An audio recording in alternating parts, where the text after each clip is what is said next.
Is the Home Secretary right on asylum? Will drug consumption rooms cut deaths? And the future of HS2? Why can't Rishi Sunak say yes or no? This is Politics Live.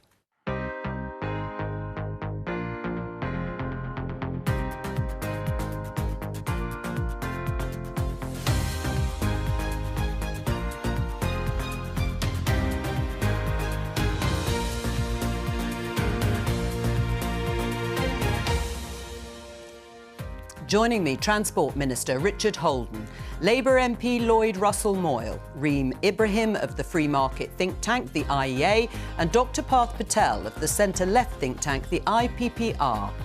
Today, Rishi Sunak refuses to answer questions on the future of HS2. I'm not speculating on future things. We've got spades in the ground right now and we're getting on. But what people also want to know... government is always making sure that we get value for money out of everything we do. Building work has already started, but will this high-speed rail line ever reach Manchester? Winchester College has a rowing club, a rifle club, an extensive art collection. They charge over £45,000 a year in fees. Keir Starmer likes to talk about private schools, but why has Labour's policy changed? So this is an injection area of the Enhanced Drug Treatment Service. The UK's first drug consumption room is given the go-ahead in Glasgow. Will it solve Scotland's drugs crisis? People do game the system. They come to the UK, they purport to be homosexual in the effort to game our system, in the effort to get special treatment. That's what the Home Secretary said about the asylum system. Is she right?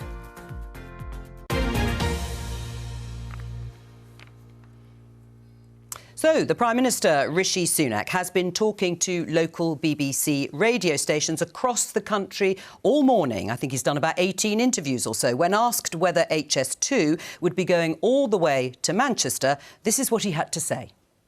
Now, like I said, I'm not speculating on future things. We've got spades in the ground right now and we're getting on. But what people also want to know...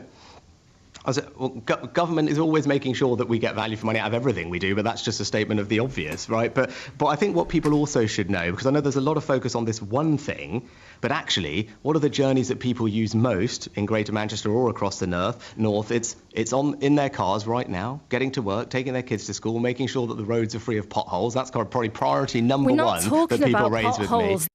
Well, that's my opening question. Potholes or HS2? What's your number one priority, Richard?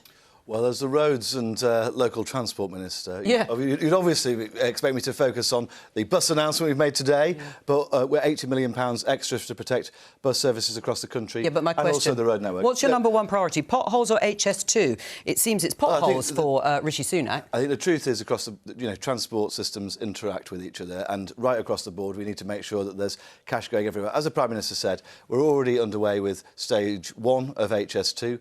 There are already thousands of people working on that project. I think but we have also seen, particularly due to the war in Ukraine, massive increase in costs of in inflation. People have seen it at the supermarkets, probably about twice that in terms of construction projects, and that goes for roads. Sure. Well, I'll come back. Also having to look at as well. But Rishi Sunak raised the sort of choice, if you like, or the number one priority for people he speaks to, and that's potholes. Potholes or HS2? What do people care about most? Well, potholes are local council responsibility, and at local council elections, I can tell you that does come up high up. But people are relatively politically astute, I think, and they know that the national government is meant to be investing in big infrastructure projects, meant to be doing these things to boost our economy, to allow Britain to grow, to allow us to rebalance the north-south divide. And the reality is, what's happened is HS2 costs have spiralled because the Tories have bought into a NIMBYs charter. In France, it's about it's a tenth less than the cost of building high-speed rail because they just don't tunnel. They say, I'm sorry, if you want to tunnel under your lovely green hills, it costs more money, you will have to pay locally. What we've done here is nice Tory shires of the Chiltern Hills. We've tunnelled underneath, increasing the cost, and then we're not even going to be able to get to the places where it should have advantaged. So for you, HS2 would be the priority? Yes, we have advantaged the NIMBYs in Conservative Central, and we've not actually benefited any of the northern cities. Well, it's clear, of course, no decisions yet been taken, and with the Conservatives about to go to Manchester, for their annual conference, over which the speculation is focused on HS2. Will it extend to Manchester? Which is the top priority for government, potholes or HS2? Well, potholes, as Lloyd said, are not the responsibility of national government. So when we're thinking about the way that we're spending taxpayer money, we need to be thinking about where that's actually being focused. It is rather ironic that, of course, they were going to Conservative Party conference in Manchester, and yet this is a huge astronomical cost of HS2, which has effectively failed to reach Manchester. What I would like to see is the government to actually restrain the amount, look at fiscal responsibility and actually restrain the amount that they're spending on these kind of huge infrastructure projects. Right, can we not do these big projects, these grandiose projects? Maybe we should just focus on potholes. No, that's not right. People don't differentiate types of government. Local government does potholes and national government does rail. The point is these are both transport policies, but for completely different purposes, right? Potholes are important. Driving or cycling over a pothole is a horrible sensation, but HS2 is an opportunity to transform this country's economy. We have one of the most regionally unequal economies in the rich world. We have the lowest growth in the rich world. HS2 is the infrastructure to build tomorrow's economy on. That is a different question to potholes. Right, Richard, why can't the Prime Minister just say yes or no? Have you been in these meetings with the Prime Minister and the Chancellor talking about whether HS2 should go ahead to Manchester? I haven't personally, no. But can I just come back to one other thing on this sort of debate around potholes? Yeah, but why can't he just say yes or no on the question of HS2? It's now being discussed extensively, and it is a big issue, whichever side of this question you stand. Why can't he just answer it? I mean, the answer to that is quite clear. They're currently, obviously, looking into the details of it, given the huge inflationary pressures. I just wanted to come back on one potholes thing. I also, yes, a lot of roads are local roads, but there are also some strategic national roads which come under my department as well. A lot of that infrastructure, for example, is from the 60s and 70s. A lot of it's coming to the end of its natural life. Concrete roads in the east of England particularly is a good example. Yeah. We are having to put £7 billion in through national government for the national road network as well in terms of repairs and renewals. So there is a huge amount. You know, potholes might be seen as a sort of local thing, but actually this is actually as important when you're talking about economic growth across the country and the road network is vitally important for that. Surely you acknowledge if you don't finish the project, so if you don't bring it to Euston and if you don't take it to Manchester, you have wasted billions of pounds on a railway that is then slower than the conventional railway to get to Birmingham because it's stopping in the wrong place in London and doesn't provide any of the economic benefit. So we've got so far down. Sometimes you get so far in a project, you say, I have to finish it. Otherwise, actually, I will have wasted far more in the long run. And why can't the government just do that? I mean, that's what we're hearing from the Treasury. That's what we're hearing from the economists. I agree with that. Instead, they seem to be now timid. And the danger is contractors will start looking elsewhere to deploy Well, let Richard answer. And then we'll move on. Actually, you need to look at the different elements of the HS2 project in their individual benefit cost ratios, and I'm sure that's exactly what the government's going to be doing. And the connectivity there is in lots of different ways. For example, at Old Oak Common, you're looking at 1,400 acres of brownfield redevelopment in a really quite poor part of London. Still taking longer than conventional rail. Just before we move on, your colleague Dehenna Davison on Woman's Hour has said that she had never backed HS2 and thinks Rishi Sunak should be able to say if he's going ahead with it or not. Do you agree with her? Well, I'm sure we will find out in the coming days exactly what's going to occur. Well, as we've said, as has been said, you know, this is all part of looking towards the autumn statement as we're looking towards major decisions. But will we get a decision? But will we get a decision in the north? You should have started in the north, like Labour proposed originally. But will we get a decision in the coming days? Then we'll get it at Tory Party conference. As I've said, this is all looking at kicking all the tyres on all the spending commitments ahead of the autumn statement. Which is exactly what the government should be doing. The good news is Politics Live is also going to be at the Conservative Party conference to hear that announcement that Richard Holden implies could be while we're there. There's the crowded timetable, as you can see, but we're on every day, Monday to Thursday, as usual. But we have a special programme for the Chancellor's speech on Monday and an extended programme on Wednesday for Rishi Sunak's conference speech. Maybe he'll talk about HS2 in that speech. Let's talk about Labour. This is the headline. Labour U-turns on plans to end private schools' charitable status, but will still impose 20% VAT charge. The VAT charge is going to be brought in within 100 days of a Labour government. Is this a U-turn when it comes to dropping the charitable status?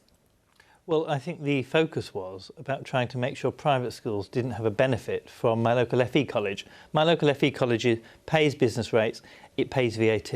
And so it seems wrong to me that my local FE, state-funded, providing technical skills, is having to pay taxes, and the local private school, Rodine or Brighton College, So why are you ending the charitable status of private schools, as you said? So the focus is not about the status of them. The focus is them having to pay the tax. And I think that what the calculation is much quicker, it's much easier just to charge them the tax and say, be whatever status you want, but your status will not exempt you anymore from these taxes. And the real reason that a lot of them had these statuses was for the tax benefit. You take the tax benefit away and then you say, OK, well, we're neutral on the status. We don't care whether you're an academy, whether you're private, whether you're charitable, because not all private schools are charitable. No, they're not all. And so we just say all educational institutions that are outside of the state need to pay tax and need to be fair. Well, there you go.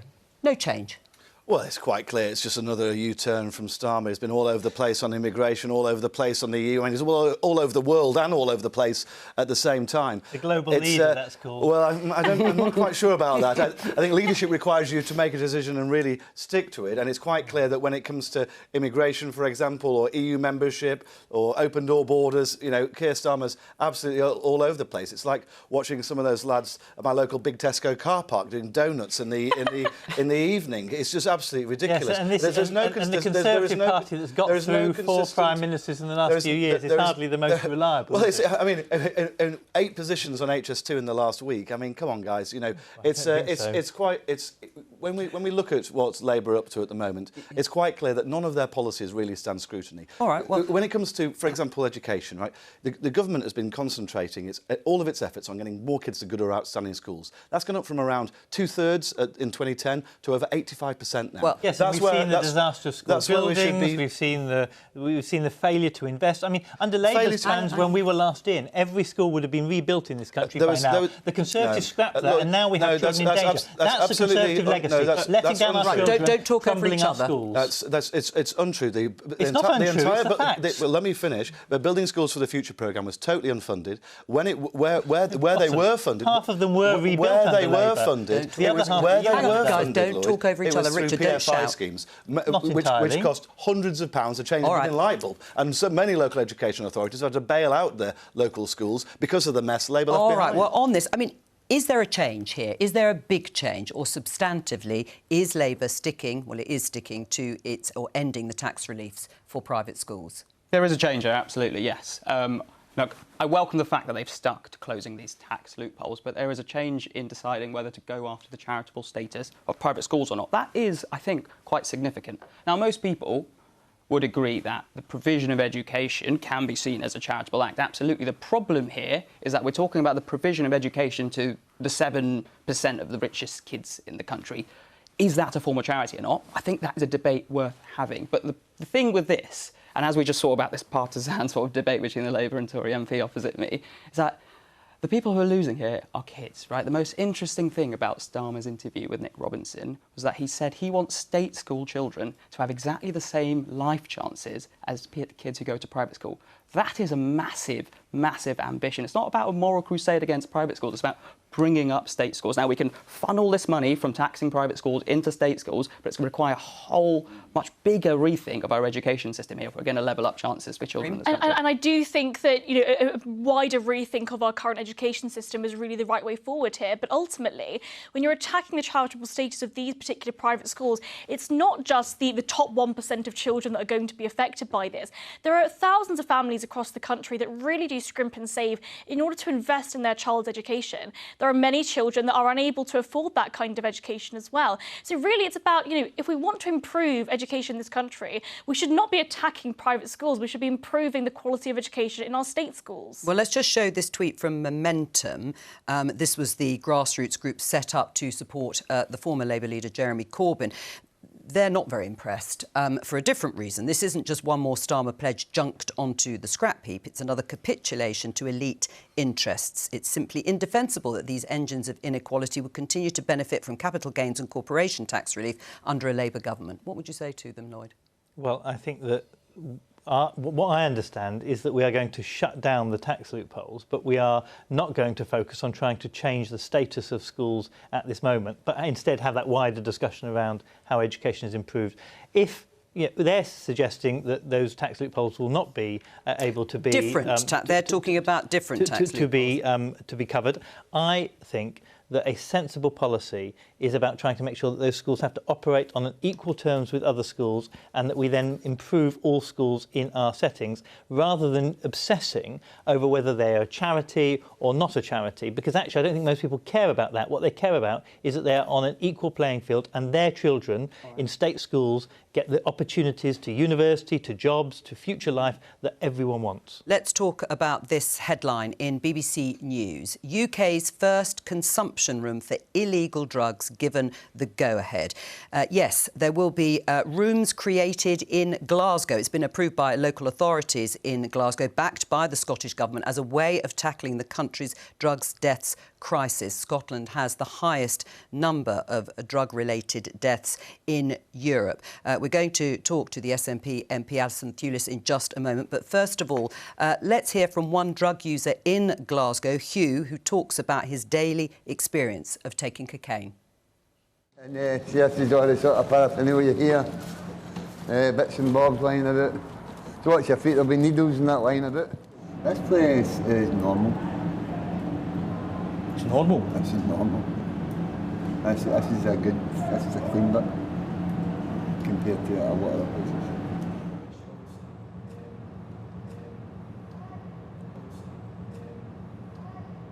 I would cut down a terrible amount of deaths. As you come down here, that's a sin bin there. That's for the needles and exchanges, needle drop box, right, I'll show you. So all you put your sharps in here, put your containers in, put it down, it's netted at the right. I'll show you this bit, it's not really, people sort of just don't appreciate it. You've got some places that's covered.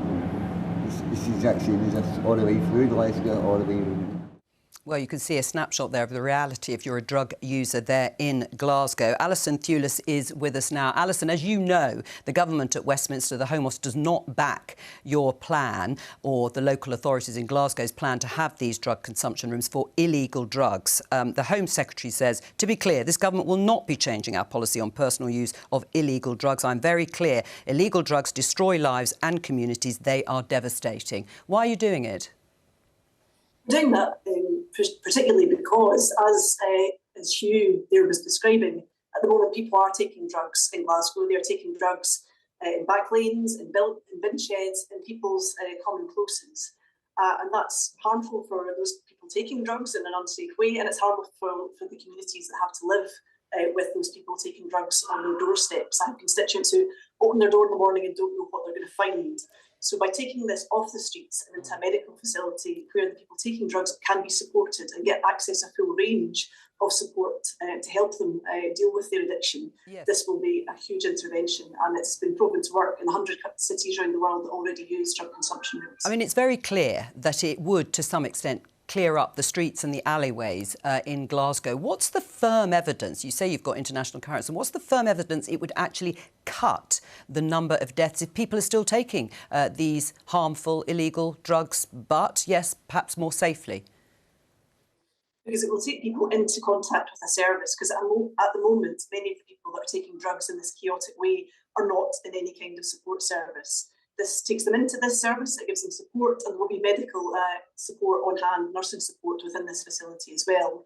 And across the world where these facilities have operated, there has not been a single death in an overdose prevention room anywhere in the world. Yes. And if you compare that to the drugs deaths that happen on the streets in these lonely places where people are not supported, that has the potential to have a significant impact in Glasgow. All right. What's also available here is a reduction in the harm that people cause themselves in injecting very, very dirty and unclean ways. Yes. This will bring them into a facility where they actually have access to clean running water, and that will be, again, I think. Well, we can see pictures of the drug consumption rooms and how they would be used. Richard Holt, what's the objection from the government to a policy that could very well save a lot of people's lives? I think you only need to see people like Hugh giving interviews to realise that there's a real issue here on the ground, particularly in Scotland, where there's a real opioid problem. No, we've said that, but why are you blocking? Well, you're not blocking it because it's actually going ahead, but why do you object to the idea and the policy? Well, I think in England the rule is basically that you can have drug treatment in these outpatient facilities with things like methadone and things like that, but you can't take illegal drugs in them. Why not? Because the real concern is there from the Home Office and from the police that this will not actually try and reduce the drug problem, but normalises it, and I think that's the concern. Well, I'm just going to get Alison to respond. I mean, that is a concern, a legitimate concern, isn't it, Alison? I mean, what it is a purely ideological approach to this issue. It's treating it as a criminal justice issue, not a public health issue. And the recently published report by the Home Affairs Select Committee has said that we should treat drugs and treat addiction as a public health issue, because at the moment, the Misuse of Drugs Act, which is a very old and outdated piece of legislation, prevents people from getting the help that they need. So in such a facility, where at the moment there might be provision of clean syringes, people are handing out those clean syringes to people who are then going around the corner into the bin shed to inject. That doesn't make any sense whatsoever, and people should be inside and looked after in a medical facility, not outside on the street. I mean, Lloyd, Labour in Scotland are supporting these drug consumption rooms. Would a Labour government at Westminster do the same? Well, I think what we need to see is this trial in Scotland. I'm very supportive of it, and I do think that we have got ourselves into a real muddle with the Misuse of Drugs Act that criminalises the users but doesn't really help them become clean. It doesn't really target enough on gangs and criminals that are peddling this, and it too often easily, particularly in heroin, allows gangs to effectively kill people on the streets. If they suspect someone is about to dob them in, they give them a lethal dose of heroin and they are dead and off. There's lots of reports of that on our streets year in, year out.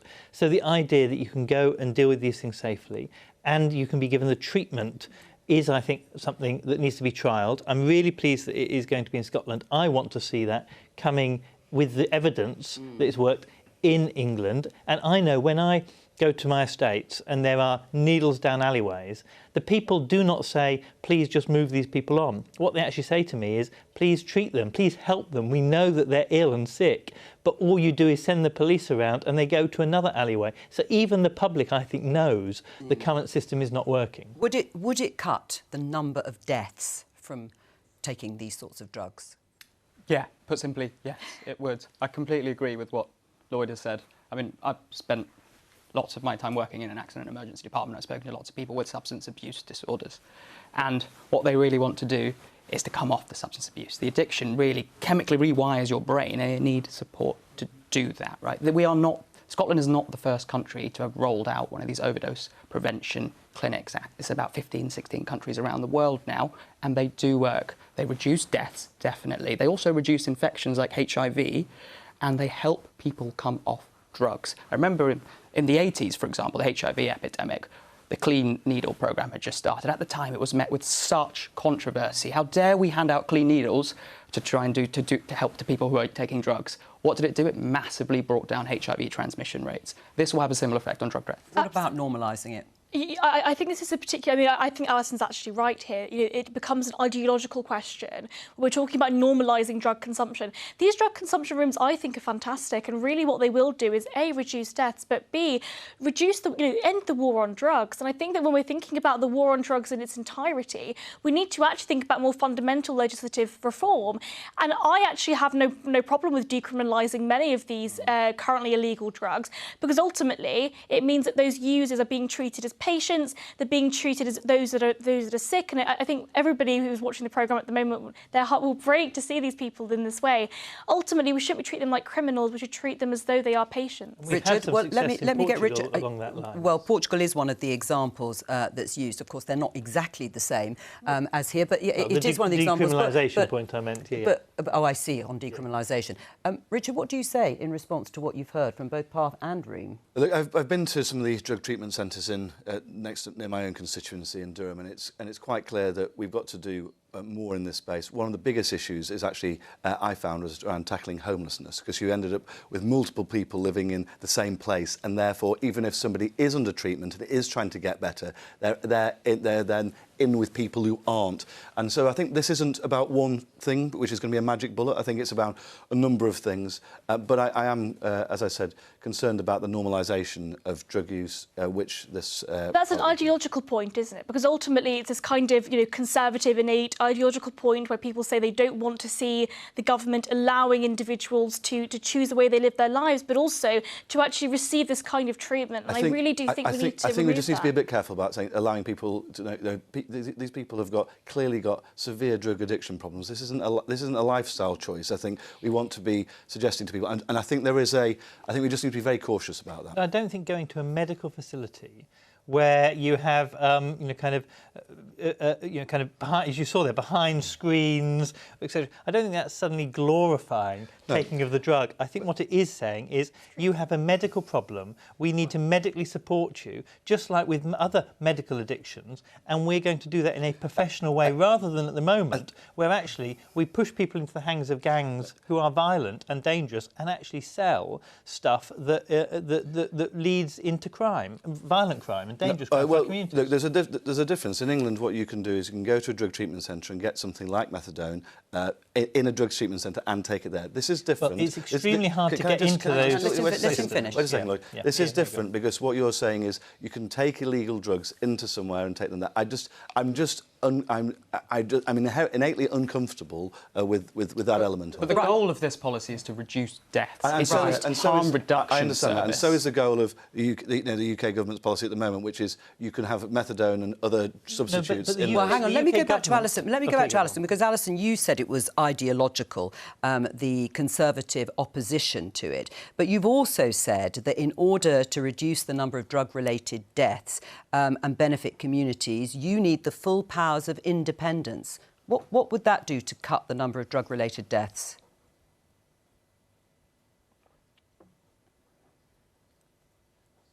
I don't know if Alison... can you still hear me? She's frozen. I think we'll leave her just at that point.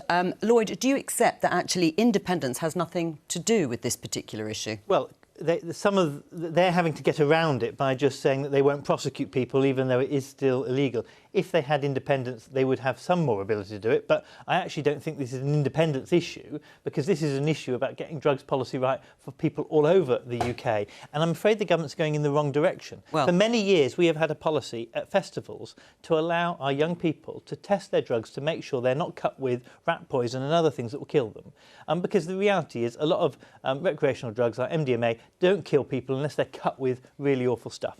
This year, the Home Office blocked all of our festivals from doing that safe testing. So this is not just about moving to a situation where the government is saying we don't want to promote it. What they're now doing actually is shutting down the current system of routes of safe. Well, we've covered this precise and issue. Allowing our young people is to be pushed. Is that a retrograde? Was that a retrograde? I think the general government position is that there is not a safe way to take heroin because of the fact that you can overdose on it so quickly and can kill you. This is a reason it's illegal in the first place.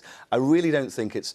Isn't that the point? The point is that in these drug consumption rooms you can overdose, and that's why in these drug consumption rooms you have medical professionals that are able to prevent that from happening. But surely in the long term, the best thing to do is get these people off these drugs by initially That's just not recognising the reality of the situation. Starting with substitutes like methadone. But people are going to be taking move people into that direction. That chap was injecting cocaine, and so methadone, and the current systems that we have will not help him. And the only way that we can help him is bringing him into rooms, drug consumption rooms, working with him in psychological support and with some substance replacement support. But actually, substance replacement support is, as you've said, is not the key here. That holistic support around a person is what is really needed, and that's what these rooms do. It is just worth saying that engagement with addiction services is much higher on people who do go to drug consumption rooms in other countries. Yeah. But politically, there just doesn't seem to be the appetite, does there, at a national level? I know Lloyd is saying he would personally be in favour of it, either from the Conservatives or the Labour Party. Because our politicians have difficulty separating substance dependence as a health issue versus it as a criminal issue. Now, this health intervention service is not condoning the illicit trade of drugs. That is a different issue that requires attention. And we need to separate these issues so we don't dehumanise people who live into their 30s and 40s and have miserable lives versus the trade of drugs. Right, let me just try, Alison. I think you can hear me, and we can hopefully hear, we can certainly see you. The constitutional question, because you have said you need the full powers of independence to really tackle this issue, but you don't, do you? There are lots of things you could have done, and now you've got the drug consumption rooms too, and still Scotland has the highest number of drug-related deaths in Europe. Yeah, and I don't shy away, and none of my colleagues in the Scottish Government shy away from the scale of this issue that we have to tackle here. And we are doing a range of other things. And again, if you look at the Home Affairs Select Committee report, it commends the Scottish Government on the way in which we've rolled out the naloxone programme in Scotland, which is a life-saving treatment if somebody has an overdose, that can be administered, and that's been carried out by police in Scotland, by the ambulance service in Scotland, and by members of the public. I have a kit myself, should I come across anybody and have been trained in how to use it. They've also credited the medication-assisted treatment standards in Scotland, which again means a same-day service if people want to get into But it's not about having independence, is it? Those things are... It's not, but this initial proposal was brought in 2016 by the Health and Social Care Partnership in Glasgow, and we are now in 2023. All right. If you think about the number of lives that could have been saved had that intervention gone ahead all those years ago, 7 years ago now, then that would have made a huge difference. Instead, we've had to wait for a new Lord Advocate to take a slightly different position on allowing this to go ahead, and that's not acceptable. Alison Thewlis, SNP MP, thank you for joining us for that discussion, and apologies for the sound quality and the fact that we lost Alison at one point. We talked about the Home Secretary, Suella Braverman, in the headlines in relation to asylum. Last night, speaking on ITV's Peston, the Home Secretary claimed refugees, some of them, lied about their sexuality to game the system. Let's take a listen. What we see operationally is that people do game the system. They come to the UK, they purport to be homosexual in the effort to game our system, in the effort to get special treatment. That's not fair, and it's not right. Really homosexual in those cases. I'm afraid we do see many instances where people purport to be gay when they're not actually gay, but in order to get special treatment. Are her comments fair, Richard? It's quite clear that people do game the system when they try and get into the UK. They'll apply under one reason, and then down the line they'll try and choose other reasons. And it basically, this is one of the reasons we have such difficulty getting people deported, because the legal battles go on and on and on as people try and claim different rights. Can you give us a sense of the scale of this particular problem? People purporting to be gay. I think the broader point the Home Secretary, the broader point the Home Secretary is making is the broader point the Home Secretary is making was that people will claim under one thing, then they'll claim under various. Well, no, she was very clear. She was very clear. She said people lie about their, broadly, sexuality, or they purport to be homosexual in order to further their claim. According to BBC Verify, only 1.5% of the asylum claims made last year had sexual orientation as part of the claim. So it's a very small number. How do you know those claimants aren't genuine? Even within that context, you'd still be seeing hundreds of people. I would just also say, we also know of other things. For example, and this is probably a much more common one, when people are claiming to be younger than the age of 18 when they're actually over the age of 18. That's something that happens very regularly, and it's very, very difficult for the state to try and manage and deal with. But we're talking about her most recent comments, and I think she's pointing to the fact that people do try and claim all sorts of different things in order to bypass our normal immigration rules. Let's talk more broadly about the issue. I know it is a very pertinent issue. MPs across the House say that they receive an awful lot of post about it. There is something about fairness, isn't there, Lloyd?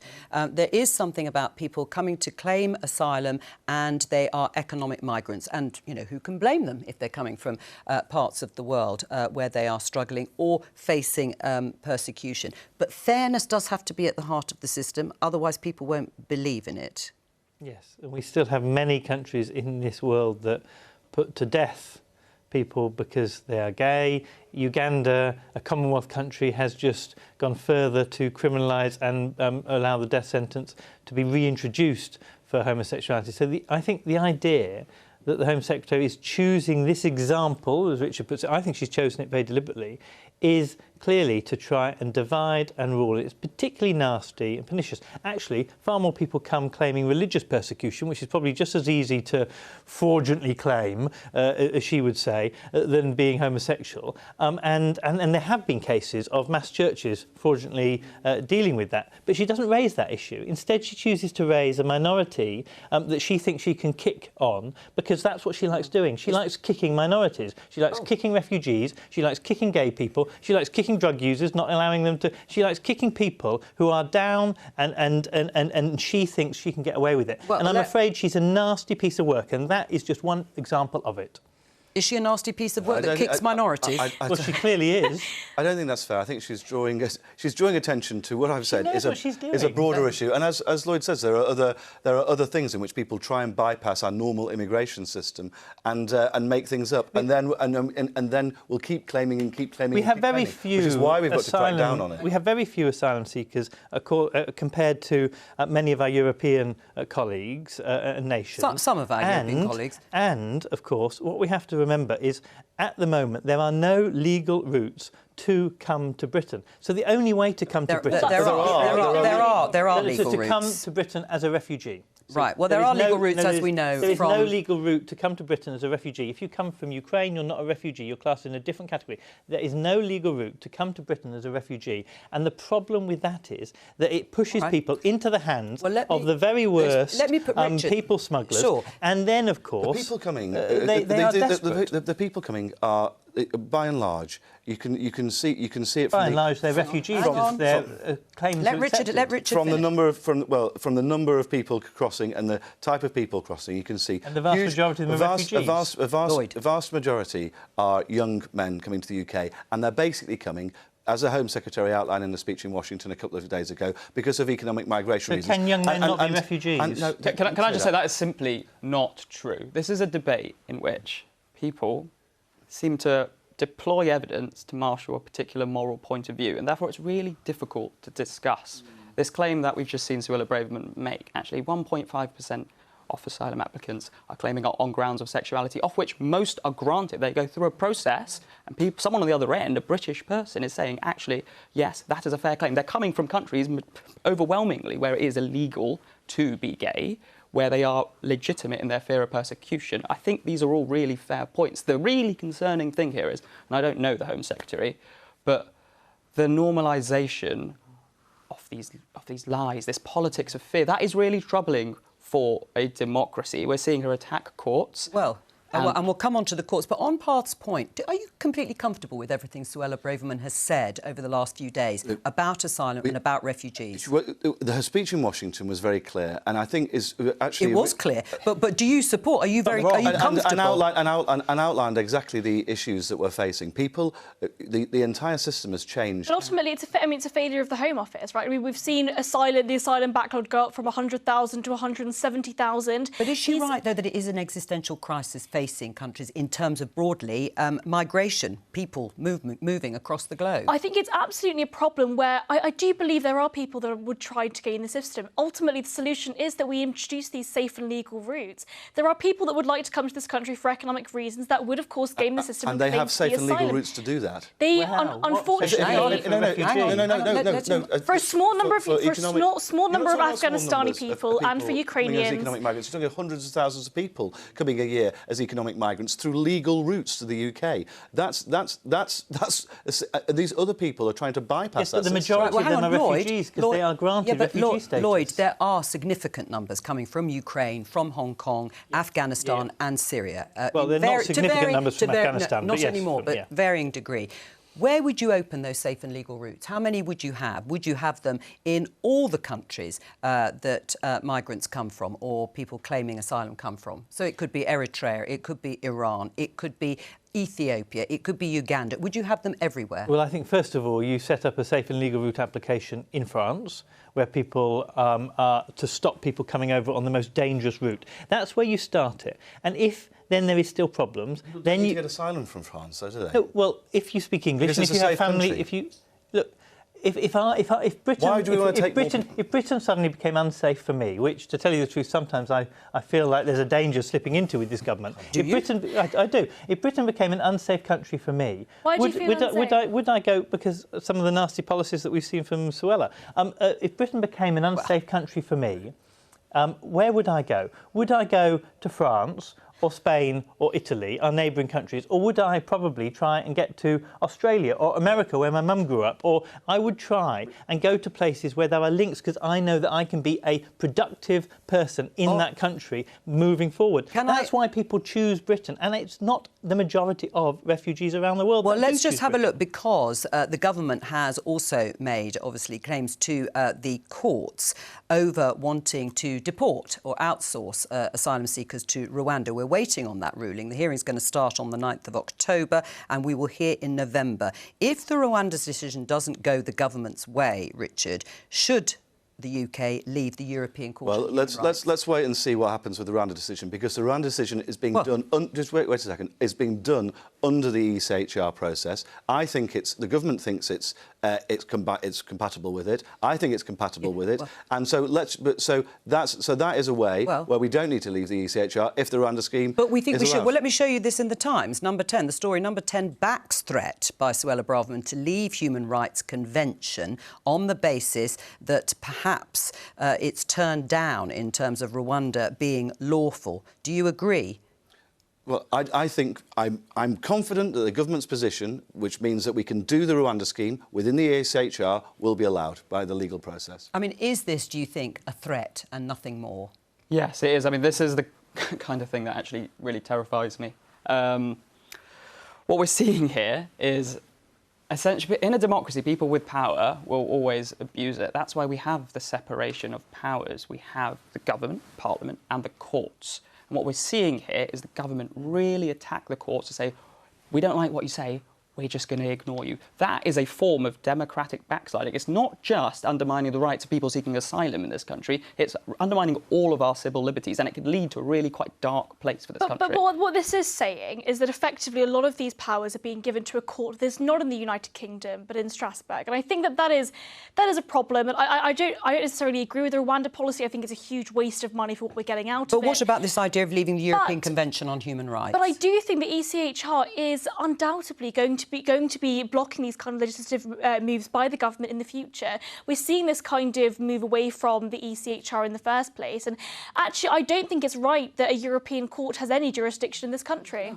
I mean, the ECHR was set up post-war by Winston Churchill. This is the European Convention on Human Rights, yes. Convention, which had always the ability to have a court, and the court was then set up slightly afterwards. But the convention was set up by people like Winston Churchill in the ashes of the Second World War, on the understanding not only that actually Germany had done awful things, but also that in the war we had done awful things. We had turned back Jewish refugees in that process at the beginning of the war, and we looked back at ourselves and we said, actually, we need sometimes an outside check to say, hang on a second, you're not doing this right. We collectively came and decided that, and trying to withdraw us and smash Winston Churchill's legacy, which is what the Conservatives want to do, of course puts us in good stead with, of course, only Russia and Belarus, which were withdrawn from it. And Russia's now reapplying for the UN body. I was on the Council of Europe as a Member of Parliament as well, so I'm fully aware of the history around it. What I would say is that you're looking at treaties here from right at the end of the Second World War. You know, when even my grandparents, who are all now dead, none of them could have voted in elections at that point of time. So you're looking at something from a totally different era. I think there is definitely a case you know, for proper reform of some of these systems, whether it's a refugee convention or looking at the ECHR. But because it's quite clear that what was the right perhaps for Europe at the end of the Second World War is in a very different place today. All right, that's all we have time for. Thank you to all of my guests. There'll be Politics UK tomorrow and Politics Live at the Conservative Party conference on Monday. Please join me there next week. Bye-bye.